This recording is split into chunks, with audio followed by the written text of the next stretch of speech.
All right, well, welcome back. We're ready to rock and roll again. We are this time going to deal with how do you outline, how do you put a skeleton together for a narrative story. So if we don't have anything else, let's go right into it, okay? We're looking at a series of techniques, of ways to sort of piece together a story before we actually write all the details, all of the stuff that happens. I want that skeleton first. And that takes some sort of like I got to teach you a little bit about what a story is consists of. What are the parts of a story? Because a story has, basically it has like three parts. It has a beginning, a middle, and an end. And that's what we want to start with. That's our basic skeleton is a beginning, middle, and end. And for an example of what that might look like, maybe you've read, little kids stories, Cinderella, Bambi, Lilo, is it Lilo or Lilo? Lilo and Stitch, something like that. It usually starts with something like once upon a time, there lived a knight.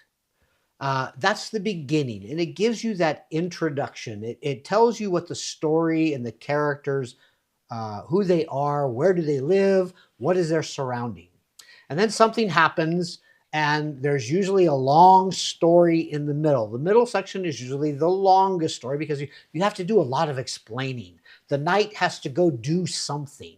And this case, for this example, this middle section, the knight fights the dragon and rescues the pretty maiden.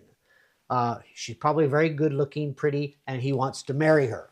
So the knight fights the dragon and rescues the pretty maiden. That's the middle section. That's the big dun dun dun kind of moment in the story. And then you have the end, and that's well, the knight and the maiden live happily ever after in their brand new castle. Whatever. It's that happily ever after sort of ending. And of course, this is for like a fairy tale or something. You're probably not going to write this kind of. You're probably not going to write a fairy tale for your on your test. But this gives you an idea of what the beginning, the middle, and the end look like, or what they could look like. But let's go a little bit farther, okay? There's still a little tiny piece, a little bitty piece of the story, the outline, the skeleton that's missing. And that's the conflict. That happens right at the end of the beginning part, that introduction part. Something happens that causes the main character to go, oh no, and has to go fix the problem. It has to go try to beat the dragon or rescue the maiden or both. And that's this conflict. It's the problem that sort of sets the story going. So, for instance, if you know Cinderella, the beginning, you see her scrubbing the floors and she's kind of in her ragged dress and she's kind of sad. And then all of a sudden, you hear the ding dong at the door, and the messenger from the king is announcing that there will be a princely ball, and all the maidens in the kingdom are asked to come to the ball. And Cinderella, oh joy, joy, joy! I just would love to go. It's so beautiful, but the wicked stepmother and the ugly and mean stepsisters, oh, we're not going to let you go. We can't do it. And so they make her miserable. That's the conflict. Cinderella wants to go to the ball, but she can't because something is keeping her back. There's a problem. That's that conflict. Okay.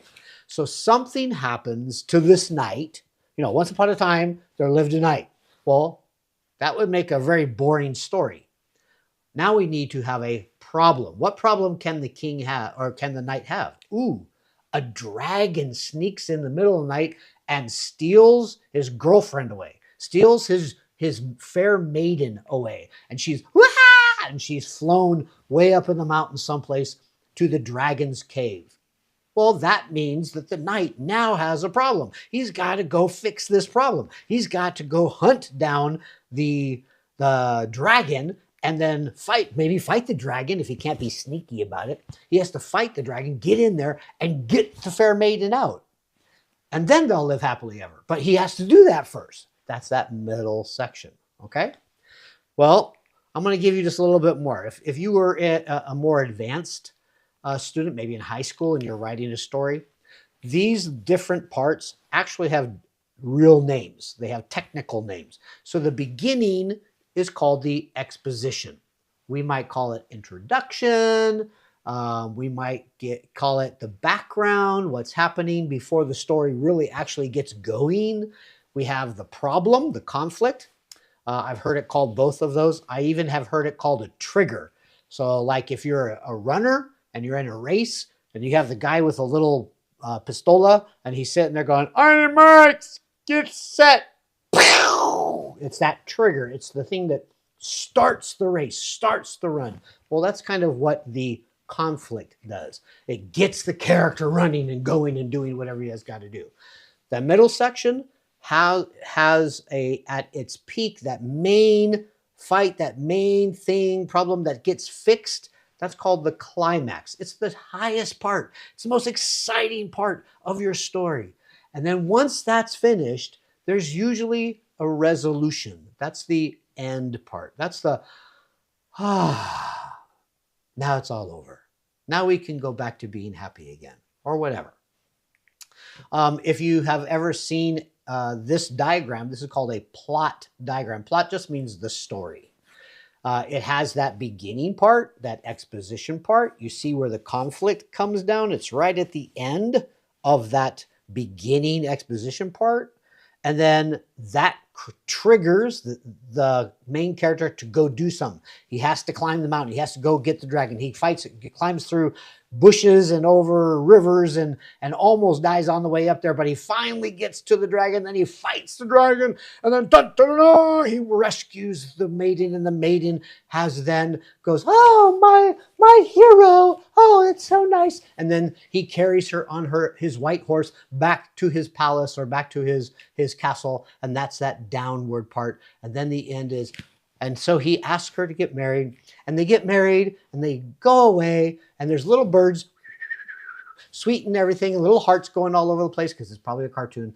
And they live happily ever after. That's the story. That's that plot diagram that goes like that. So when you are writing, when you are outlining, and it asks you to do a narrative, keep these in mind. Now, what I'm going to do is I'm going to post a template, like an organizer that you can print out. You can print it out before you go to your test. You can use it on this day, you could use it on day 3 when you're doing your outline, put all your notes on it and everything. Or what you can do is take that piece of paper I told you to get, and I want you to do this. I want you to fold it into 3 equal parts, okay? And then, crease it really good, and then open it back up. And when you have it open back up, lo and behold, it looks a lot like the diagram that's there. The only thing you have to do is you have to put get back up here. You have to put beginning, middle, and end. And then you can look at the template to see, okay, well, what part starts here? Well, this part down here, this is the beginning, and I'm going to introduce things. And then, right there's going to be something that happens, a problem. And that's going to cause my character to fight, and go and do whatever he's got to do, struggle to get to the very top of the mountain.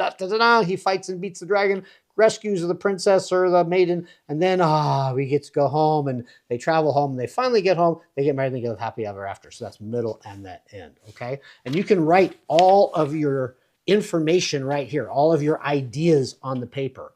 Now, why would I want you to do it on a piece of paper? Why would I want you to do that? See, this is how you would do it.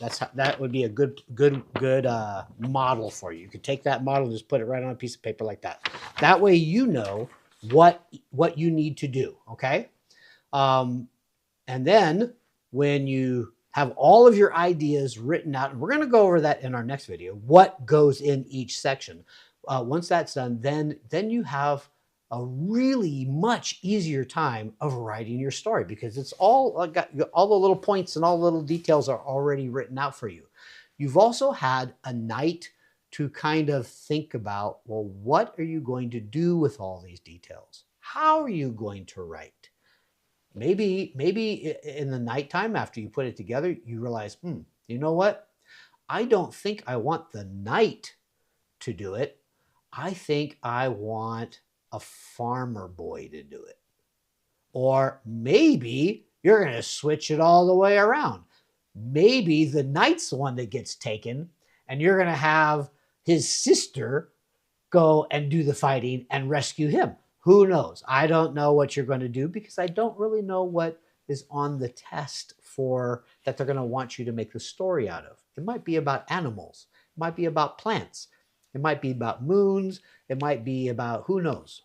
But you're going to have to look that up and figure it out, okay? And this day, the outlining day, that's the day to do it. That's the day to plan it all out.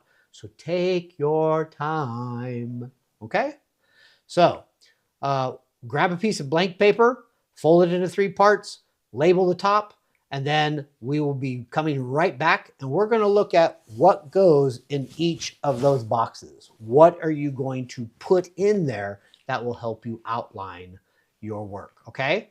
So stand by. We'll be right back, and then we'll wrap this all up. See you soon.